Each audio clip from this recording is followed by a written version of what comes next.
You tweeted probably 4 or 5 days ago that LeBron James is the best player in the world. Give him his respect. You're wearing his jersey. You're representing. You actually went to the board and said they're still going to win the series. So it's not over.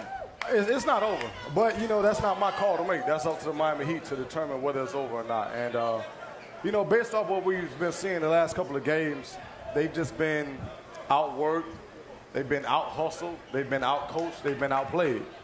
But it's not over yet. It's not over yet. So they're going to win in 7?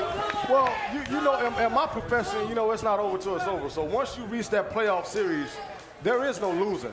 So in my eyes, the Heat won 1 game. They have 3 more to win. Each game presents its own different set of challenges. So if they take it 1 game at a time, anything can happen. But it's up to them. It's up to the Heat whether they want it or not. Okay, but what do you think's going to happen in Game 5 Sunday night in San Antonio? I'm hoping that they have a reality check. That's what I'm really hoping. I'm hoping they have a reality check because right now, everyone wants to grant them being the more talented team. But even right now, it's not looking that way. You know, they don't look like the best team. They don't look like the most talented team. And really, you think the Spurs look more talented than LeBron James' team? They look more talented than them. When you have guys as far as Ginobili, you have guys that's coming and stepping up like Mills. You have the player Leonard. They look more talented than the Heat right now. And I think the Heat need to stop relying on their talent so much and need to get back to working with their fundamentals, their teamwork, their feet. I mean, they're not even moving their feet. They're not playing any defense right now. So, you know, it's time to get off the high horse and get back to work. See, he may not have mentioned this to y'all, but he and I go back a ways. We communicate all the time. So he knows I mean well when I say this to him. You know, sometimes you professional athletes get on my nerves. And I'm going to tell you why. I'm going to tell you why, Antrel.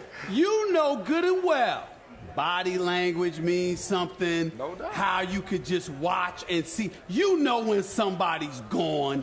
You trying to tell me you saw the Miami Heat last night and you didn't see a team that was just gone, that was just done? Absolutely. Well, that's what I'm saying. That's exactly what I saw.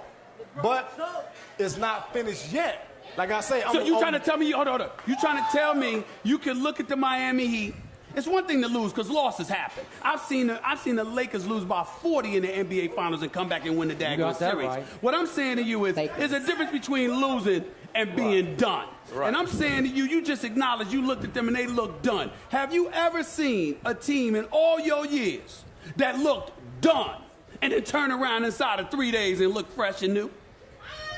Actually, I was a part of a team that did that. Boom. I was a part of a team. Which one? Which dynasty? Which one? Actually, it was the Giants team that won the 2011 That's right. Super Bowl and the team when I went to the Super Bowl with Arizona Cardinals. The game before we won out, we got beat by the New England Patriots 56-7. Yeah, but that was New England. That was just one game. Y'all had a good season. No, we didn't have a good season. You had a decent season. The Giants were up and down. 9-7. Well, I'm sorry. Okay. I mean, you know, 9-7. I guess because it's the NFC East and the Dallas Cowboys are in it, we all know 9-7 is not good enough.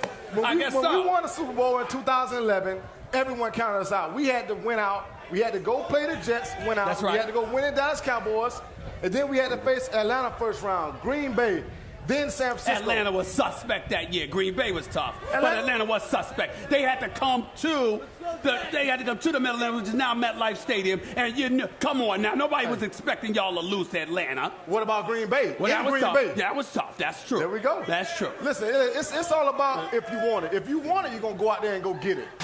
Let's talk about your Giants and Eli. How's he doing? Eli's doing great. Okay, so physically he comes back this year. Y'all win the Super Bowl. What happens?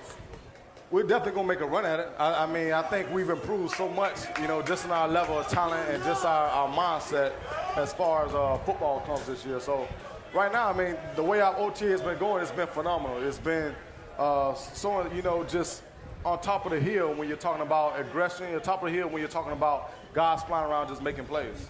Okay, so Antrel, right here, right now, today, rank the NFC East for me.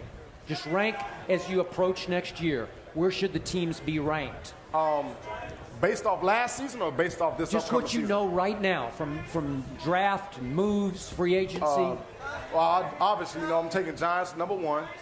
I take I'm taking Washington at 2. Really? Washington at 2. Ooh. Philly at 3, and Dallas at 4. Okay, I agree with you. I think we agree Dallas should be ranked 4th.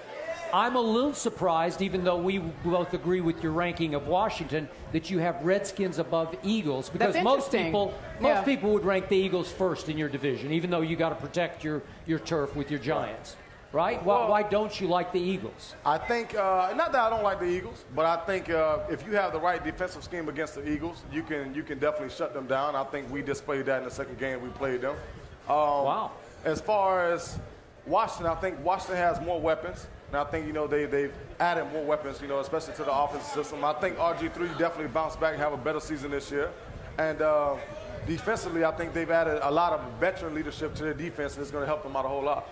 Ryan Clark. Right. I mean, he's a huge plus for them. Yep. I think Ryan Clark, just the way he plays the game, his intellect on the game is going to definitely help him out a lot as far as gathering that group. What do you think about Deshaun Jackson going to the Washington Redskins? I think that's a huge move for them. I think it's definitely going to help the Redskins out a lot. Deshaun Jackson is a phenomenal player in this league, and I think he has a chip on his shoulder. I think he has something to prove. So, I wish Deshaun the best of luck, to go out there and do what he does best, which is make big plays. But, against the Giants, it's going to be a different story.